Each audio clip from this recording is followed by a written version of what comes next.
Sêneca. Liberdade significa ser odiado por alguns. Liberdade é ter uma mente superior à lesão, uma mente que se torna a única fonte de onde brotam os seus prazeres, que se separa de todas as coisas externas, evitando a vida inquieta de quem tem medo do riso de todos, da língua de todos. Pois se há alguém que pode te insultar, quem não pode? É fácil presumir que a liberdade máxima na vida seria ser apreciada por absolutamente todos. Achamos que se fosse esse o caso, não teríamos preocupações nem conflitos. Ninguém teria ciúmes de nós ou falaria mal de nós pelas nossas costas. Na realidade, tentar chegar a um ponto em que todos gostem de você significaria estar constantemente preocupado com o que cada pessoa está julgando de você.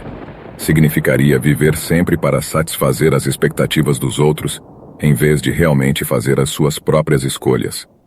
Quando alguém não gosta de você, é uma prova de que você está vivendo de acordo com seus próprios princípios e exercendo a liberdade que tem para ser você mesmo. Não é que devemos tentar ser antissocial, mas sim que devemos viver nossas vidas com a coragem de aceitar que às vezes ocorrerá inevitavelmente a antipatia por quem somos. Essa coragem e aceitação nos proporcionam liberdade. Liberdade para sermos o que temos de melhor. Sócrates. Sabedoria é saber que você não sabe. Parece-me então apenas nesta pequena coisa, que sou mais sábio do que este homem. De qualquer forma, que o que não sei, acho que também não sei. A sabedoria convencional sugere que sabedoria é saber muito. Quanto mais você sabe, mais sábio você é. Sabedoria, entretanto, não é a mesma coisa que conhecimento. A virtude estoica da sabedoria é a disposição pela qual julgamos o que deve ser feito e o que não deve ser feito. É como tomamos decisões e deciframos entre o bem e o mal. Nos termos mais básicos, significa fazer a coisa certa. Ou, para começar, saber o que é a coisa certa. Muitas vezes temos medo de admitir que não sabemos alguma coisa. Sentimos que há fraqueza na honestidade aberta e desconfiança na vulnerabilidade quando, na verdade, é preciso coragem para ser vulnerável, e a honestidade realmente cria confiança. Se você é conhecido por ser alguém preparado para dizer, não sei, isso dá mais peso ao que você sabe. Você demorou para entender isso, não se apressou em julgar, esse é o seu personagem. Você é capaz de sabedoria. Não sei. É a chave que abre a porta do aprendizado.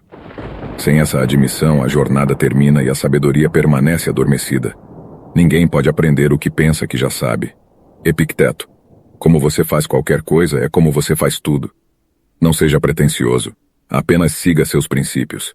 E tenha certeza de que, se você permanecer fiel a eles, as mesmas pessoas que zombaram de você passarão a admirá-lo. Os antigos estoicos acreditavam no dever. Eles acreditavam que temos a responsabilidade, perante nós mesmos e nossos semelhantes, de fazer o melhor que pudermos em todos os momentos. Marco Aurélio escreveu que nossos deveres na vida são a soma de nossos atos individuais, e, portanto, todos esses atos individuais devem ser cumpridos metodicamente com o devido cuidado e atenção. Por outras palavras, devemos nos orgulhar de cada pequena coisa que fazemos, pois todas as pequenas coisas se somam para refletir a seriedade com que levamos as nossas responsabilidades na vida. Ter orgulho de tudo o que você faz significa ter princípios fortes. Você está se decepcionando em primeiro lugar se fizer uma tarefa pela metade.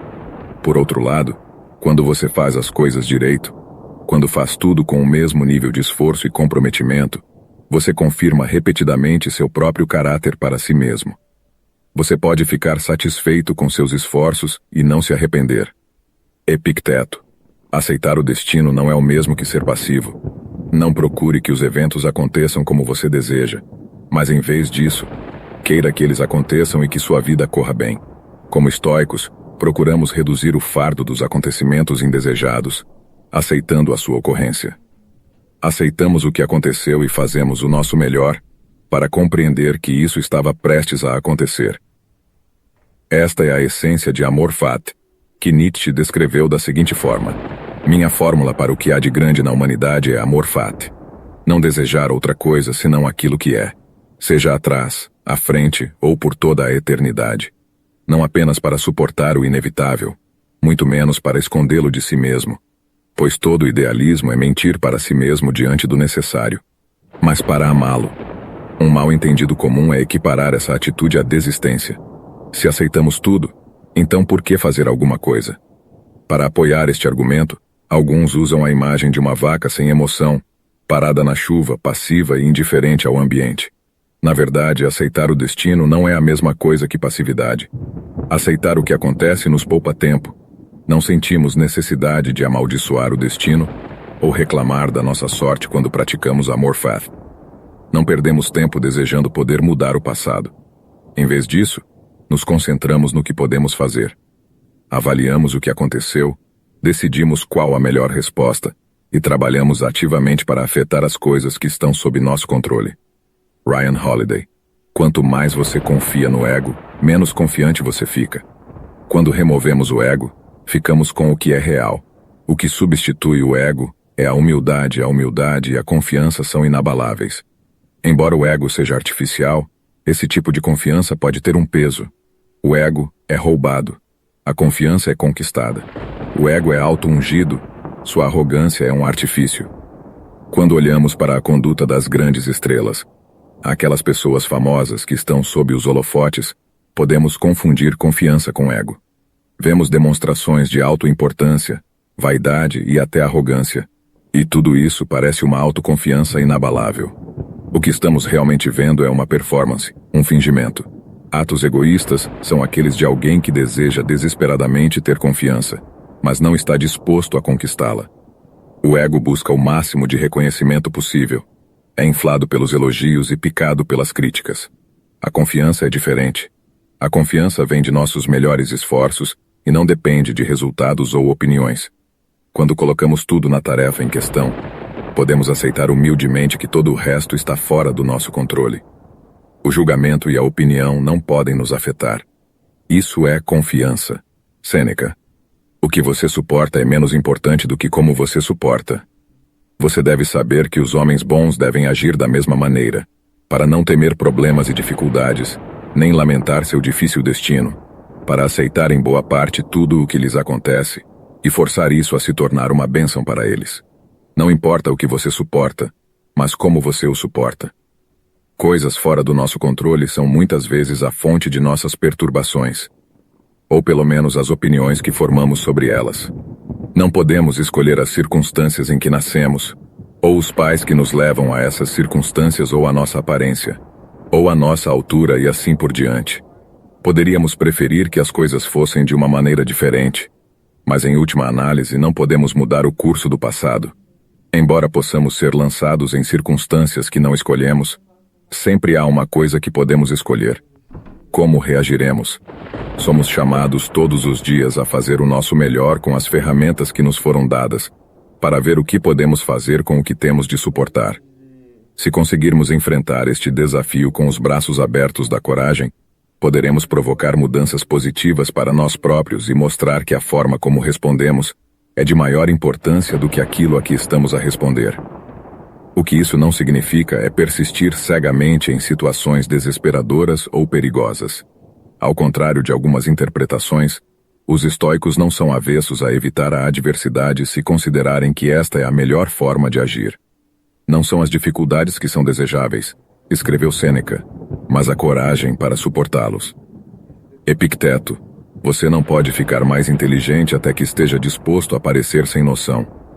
Se você quer melhorar, contente-se em ser considerado tolo e estúpido em relação às coisas externas.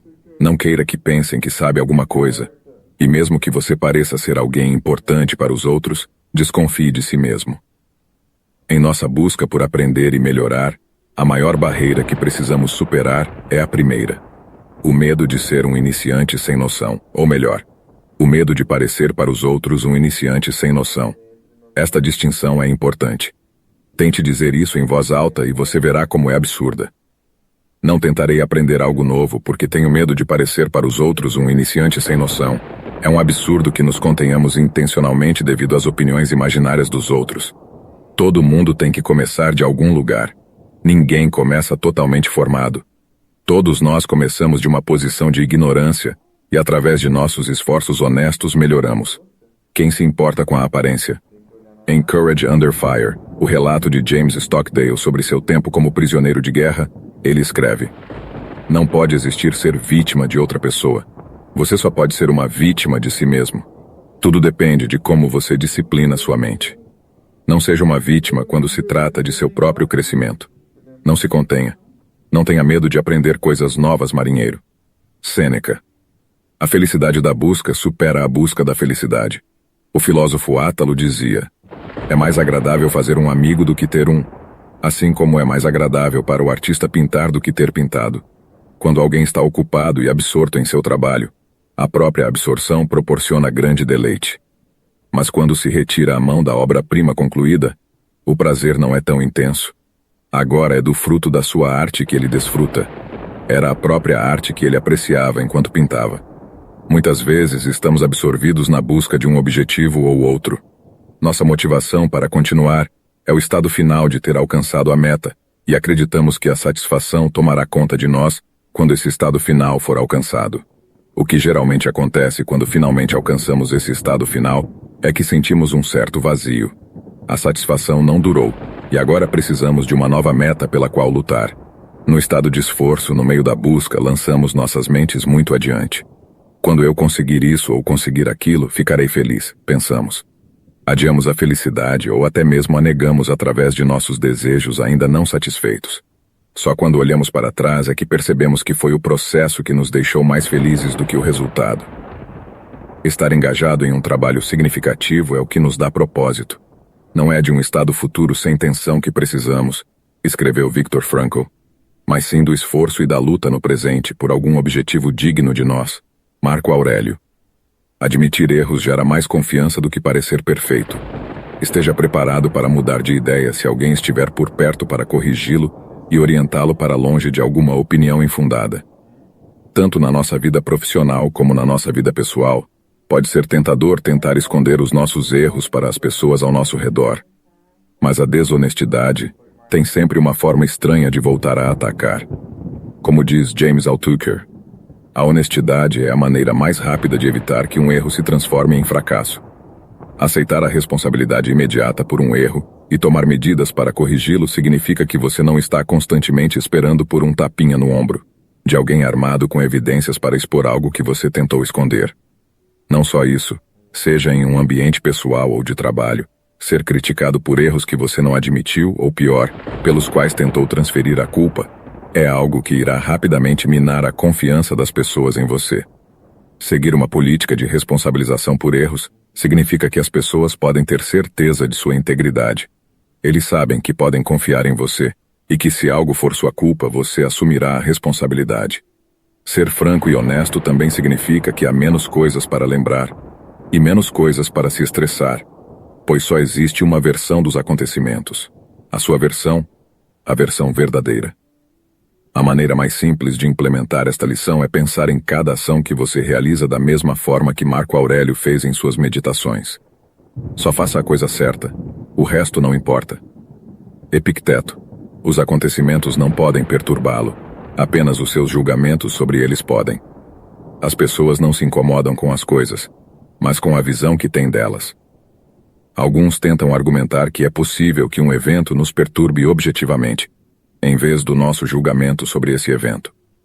A defesa oferecida é que quando algo indiscutivelmente terrível acontece, não pode haver outro resultado senão a perturbação, e, portanto, o nosso julgamento nem sequer é um fator. No entanto, nem todos veem os acontecimentos da mesma forma. Não importa quão terríveis pareçam para uma pessoa, não serão exatamente tão terríveis para outra. Existem inúmeros exemplos de pessoas que enfrentaram as circunstâncias mais terríveis com um espírito forte e feliz, e, igualmente, muitos exemplos de pessoas que parecem ter tudo, mas nunca estão satisfeitas. Não pode haver evidência maior do que esta, de que a perturbação provém dos nossos próprios julgamentos, e não dos próprios acontecimentos. Marinheiro, se você chegou até aqui, isso já te diferencia da grande massa. Se inscreva-se em nosso canal. Ative o sininho de notificação, assim você sempre será avisado quando novos conteúdos estiver disponível para seus estudos. Curta e compartilhe nossos vídeos com seus amigos e familiares. E não se esqueça de comentar sugestões de temas ou o que você achou das reflexões trazidas aqui neste vídeo. Até a próxima. e que a luz divina te guie e te guarde.